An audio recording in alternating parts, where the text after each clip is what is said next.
Velikokrat obiskujem Dolenčev mlin, sami meljajo moko, sami delajo kruh, molzejo krave. Največkrat meljajo polnozrnato moko.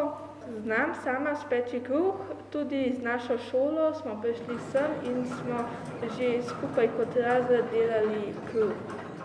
Lokalno hrano jesti se meni zdi zelo pomembno. Vemo, da je pridelana s srcem, pa da ni špricana na kvadrat, koliko je ponovadi tista, ki se pripelje čez mejo.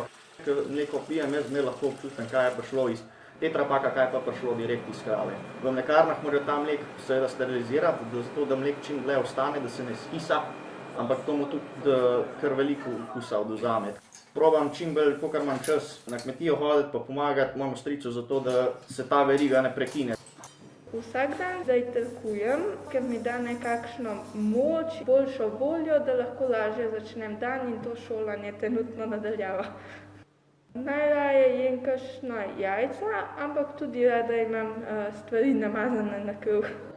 Jaz zajtrk jem vsak dan, ko v šoli zmeraj poslušamo, da je to zelo pomembno, da lahko telo sploh funkcionira. Večina ljudi, ki jih jaz poznam, zajtrka ne jejo, zato ker se jim po domače reče ne da zjutraj vstati. Ponavadi jem tisto, kar imamo doma, kakšen jogurt pa s kakšnimi kosmiči, ker pač jogurt je zmeraj domač. Je tudi bistveno boljši od onega, ki ga kupiš, ima tudi bistveno boljši okus. Če mi kupujemo lokalno hrano, podpiramo kmete, omogočamo, da se jim sploh splača pridelovati hrano, ker pač če kupujemo, kar ni slovensko, bomo pač izgubili vse domače kmete, ker bo pa za Slovenijo zelo velika škoda.